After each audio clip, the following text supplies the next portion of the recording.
Hi dear student, आप सभी का ईएमएस पॉइंट पर एक बार फिर से स्वागत।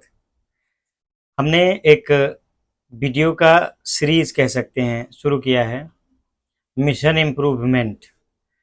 बच्चों में पढ़ाई से संबंधित सुधार कैसे हो या उनमें एक प्रकार का जो डर होता है वो चाहे पढ़ने का हो चाहे बोर्ड परीक्षा की हो, तो उस डर को कैसे हम लोग ख़त्म करेंगे। तो इस सिलसिले का ये मेरा दूसरा वीडियो है। पहला वीडियो था कि हमें अपने गार्जियन से भी कैसे बिहेव करना है या गार्जियन को बच्चों से कैसे बिहेव करना है, इस पर बात थी। आज हम बात करेंगे विद्यार्थी पढ़ाई कैसे करें।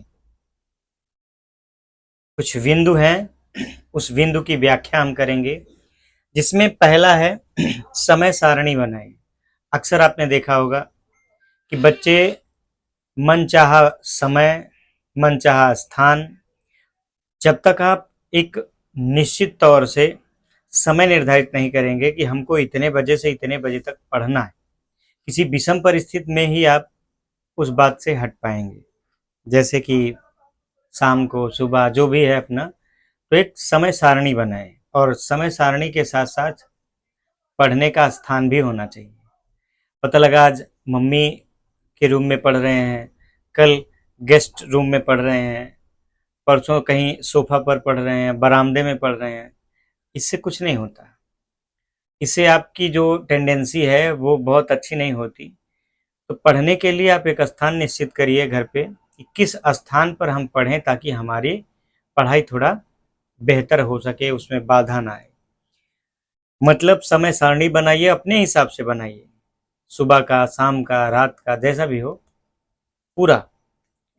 और आप अपने आप को एक सेलिब्रिटी की तरह ट्रीट करिए। स्टूडेंट में एक सेलिब्रिटी अपने आप को मानिए कि हम इतने टाइम से इतने टाइम ये काम करेंगे ही करेंगे, ठीक है।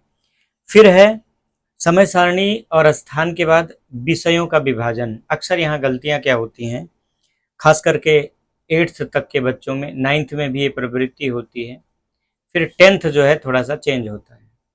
क्या गलती होती है, बच्चे अक्सर हमने देखा है कि मनचाही विषय पढ़ते हैं, मतलब जो विषय उनको प्रिय लगी वही पढ़ना स्टार्ट करे, वही पढ़ते हैं। भाई नंबर तो आपको सब में मिलना है, परसेंटेज आपके सब में बनना है और जानकारी आपको सभी विषयों का होना चाहिए। मान लीजिए कोई व्यक्ति ऐसा है जिसको गणित बहुत प्यारी लगती है, आती भी है, अब आप वही पढ़ोगे तो मैथ का के साथ साथ इंग्लिश भी तो जरूरी है। तो विषय का बहुत ध्यान रखना चाहिए, आई मीन विषयों का विभाजन करना चाहिए।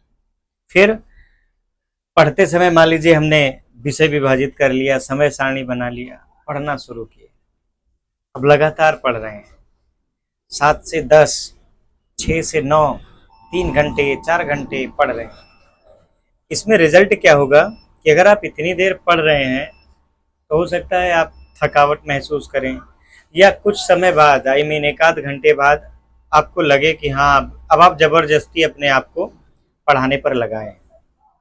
इससे बचने के लिए आपको ब्रेक लेना चाहिए मेरे हिसाब से, और हमने कुछ पॉइंट्स व्यू किए हैं उस हिसाब से। लगभग 45 से 50 मिनट पर आप 10 से 15 मिनट का या 5 से 10 मिनट का जो है ब्रेक ले सकते हैं। इस ब्रेक पर ये ध्यान दीजिएगा, कहीं ना कहीं दिक्कत ये होगी कि आपको थोड़ा सा समस्या आएगी। समस्या यह आएगी, अगर आप लगातार पढ़ रहे हैं तो आपको लगेगा या बाद में बोरियत महसूस हो, तो आपको ब्रेक लेना है। ब्रेक कितने मिनट का, 5 से 10, कितने समय में, 45 से 50 मिनट, ठीक है। अब मैं बात करूं नोट्स बनाने की। अगला बिंदु है नोट्स बनाने की। नोट्स कैसे बनाए जाते हैं, जैसे आप मान लीजिए पुरानी कोई चीज़ हल कर रहे हैं। जैसे मैं एक एग्जाम्पल बात करूं कि परमाणु संरचना 9th में या 11th के बच्चे परमाणु संरचना पढ़ रहे हैं। आपने परमाणु संरचना पूरा पढ़ लिया, अब इसके बाद अगर फिजिक्स में आपने स्टार्ट किया, मान लीजिए मोशन स्टार्ट किया या कुछ भी स्टार्ट किया, या हाई स्कूल वाले कुछ स्टार्ट कर रहे हैं, तो पुराने का नोट्स तो चलो ठीक है जी, लेकिन नया अगर आप कंटिन्यू नोट्स बनाते रहेंगे तो आप में वो क्षमता बढ़ती जाएगी कि आपने आज पढ़ा क्या। दूसरा, खूब पढ़े, सुबह शाम दोपहर, रिवीजन नहीं किया। अगर आपने रिवीजन नहीं किया तो उसमें भी समस्या आएगी और उस समस्या से आप हमेशा जूझते रहोगे। समस्या क्या आएगी भाई? एक सप्ताह आपने कोई सब्जेक्ट पढ़ा और अगले एक सप्ताह जो पीछे से पढ़ रहे हैं वो भूलना शुरू हो गया है। तो मेरी हिदायत भी है और सलाह भी है कि आपको लगभग विषयों का पुनरावृत्ति रिवीजन करना जरूरी है। एक और चीज बहुत इस समय व्यापक है, विशेषकर अंग्रेजी मीडियम वाले, इंग्लिश मीडियम वाले बच्चों में, रट्टाफिकेशन, रटने की बात। भाई मान लीजिए आपसे कहा गया व्हाट इज लाइट, तो आपने बोल दिया light is form of energy. सही है, इतना तो पढ़ना ही पड़ेगा। अब बोल दिया प्रॉपर्टी ऑफ लाइट, तो आप जवाब देंगे light travels in straight line, there is reflection in light, there is refraction in light, बहुत सारी चीजें, पोलराइजेशन इन लाइट। अब आप ये रट रहे हो। अगर आपने रिफ्लेक्शन पढ़ लिया कि किसी स्मूथ सरफेस पर जब रे जो है फॉल होती हैं तो वो रिटर्न चली जाती हैं, बाउंसिंग बैक हो जाती हैं, मैंने डीपली इसको पढ़ लिया। और पढ़ने का मतलब पढ़ना नहीं, अंडरस्टैंड कर लिया, इमेजिन के साथ एक इमेज बनाई मन में कि हाँ इसको इस तरह से हम प्रैक्टिकली भी समझ सकते हैं। तो रटने से ज्यादा समझ करके पढ़ना चाहिए। मैंने अगर कोशिका के बारे में बताया या किसी भी अध्यापक ने बताया तो आपको उसको समझना चाहिए। अगर आप रट के पढ़ रहे हैं तो कुछ समय तक वो आपका साथ देगा, आई मीन साथ रहेगा। आफ्टर सम टाइम वो या तो पूरा चला जाएगा या तो इतना रहेगा कि आपका सब गड़बड़ कर दे। तो सब गड़बड़ तो कोई नहीं करना चाहेगा, इस बात का पूरा ध्यान रखें। अगला है सवाल पूछें, ये बहुत जरूरी बात है। अगर आप सवाल पूछ रहे हैं तो इसका रिजल्ट क्या आएगा सवाल पूछने का? अक्सर मैंने देखा है, मैं भी जब क्लास लेता हूं तो बच्चे प्रश्न कम करते हैं। 3-4 बच्चे सामने वाले कर लिए, या मान लीजिए औसतन 10-15, जैसे 40 की संख्या है तो 4-5 बच्चे प्रश्न करते हैं। उस प्रश्न का जवाब टीचर देते हैं और वो सेटिस्फाइड हो जाते हैं, उनको थोड़ा सा और अच्छा लगा।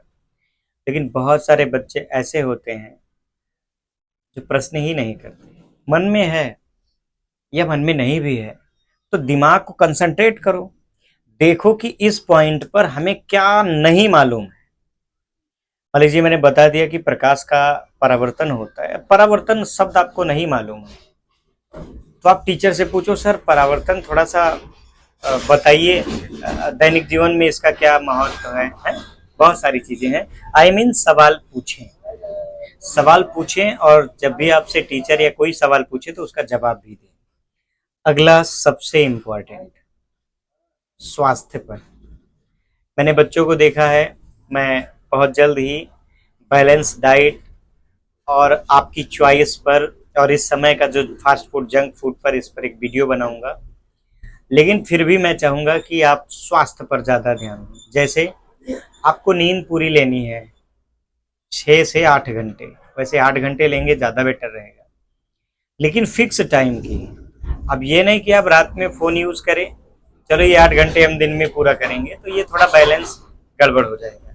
ठीक है, फिर अच्छा भोजन करें, वही भोजन पर हम चर्चा करेंगे। व्यायाम करें। अक्सर हम देखते हैं बच्चे अब आउटडोर गेम पर कम, इंडोर पर फोन में लगे पड़े हैं। तो आउटडोर में व्यायाम करिए, एक्सरसाइज करिए। संडे है या शाम को ऐसा कोई रूटीन बनाइए, कुछ नहीं तो आप बैडमिंटन ही खेल लीजिए। क्रिकेट, छोटे छोटे बच्चों को मैंने देखा है कि अक्सर वो फिजिकली कुछ नहीं करते। तो सारे बच्चे, स्टूडेंट जितने भी हैं या जो भी हैं, व्यायाम जरूर करना चाहिए। अब मैं एक और बात बताऊं जो मेरी पर्सनल थॉट है, खुद को प्रेरित करते रहें। खुद को प्रेरित करने का मतलब, आज आपके मन ने कहा स्कूल नहीं जाना तो पक्का तुरंत कह दो जाना है, और जाके दिखाओ मन को। मन से थोड़ा सा जीतने का प्रयास करो, आई मीन अपने आप को प्रेरित करें। आपने बहुत सारी चीजें देखा होगा, बहुत ऐसे बच्चे हैं जो बहुत पढ़ने में अच्छे होते हैं, लेकिन उनकी थिंकिंग कैपेसिटी जो होनी चाहिए वो नहीं होती है। यानी कि आप अपने अपने आप को प्रेरित करें, और कैसे प्रेरित करेंगे? अपने से श्रेष्ठ जनों के बारे में जानकर। श्रेष्ठ जन मतलब फ्रीडम फाइटर हो गए, पॉलिटिकल हो गए, मतलब जो भी हैं उनके बारे में आप जानिए। तो ये जो आज की बात थी या आज का वीडियो था, हमने बच्चों को इस पर्पस पर बताया कि कैसे पढ़ना चाहिए। अगर आपको कोई समस्या पढ़ते समय पढ़ रहे हैं, नहीं है, याद हो रहा है, ये नहीं हो रहा है, तो उस पर आप कमेंट में डिस्कस कर सकते हैं और उसका मैं उचित जवाब दूंगा। अपना भी व्यू रखूंगा जो मेरे पास अनुभव है, और कुछ चीज़ें मैं रिसर्च करके भी आपको प्रोवाइड कराऊंगा। एक मैंने चैनल पर क्विज टाइप का, क्वेश्चन टाइप का शुरू किया है। आप स्क्रॉल करते समय उसके आंसर दीजिए और देखिए are you right or wrong, मैंने गलत, क्या आप गलत है या सही है। तो अपनी कैपेसिटी की जांच वहां भी कर सकते हैं। ऐसे ही मिशन इम्प्रूवमेंट हम बोर्ड परीक्षा के लिए, बोर्ड परीक्षा की तैयारी के लिए, विषय की तैयारी के लिए, कमजोर विषय क्या है, हार्ड विषय क्या है, फ्यूचर किस विषय के साथ लगाना है, इन सारी बातों पर लगातार ये वाला सीरीज हम चलाते रहेंगे। साथ में जो हम पढ़ाई करवा रहे हैं उसको भी बताते रहेंगे। फिर मिलते हैं एक नई सोच, नई उमंग और नई बात के साथ। आपको एक बात और बताऊं कि चैनल का जो भी वीडियो आप देखिए, इसका भी एक नोट्स बनाइए। अगर आप नए हैं तो चैनल को सब्सक्राइब करके बेल आइकन जरूर दबा दीजिए ताकि मेरा नोटिफिकेशन आपको लगातार मिलता रहे। और मुझसे जुड़ी या मेरे वीडियो से जुड़ी कोई भी सलाह आप चाहते हैं तो आप कमेंट में जरूर बताएं। फिर मिलते हैं नए वीडियो के साथ, तब तक के लिए जय हिंद।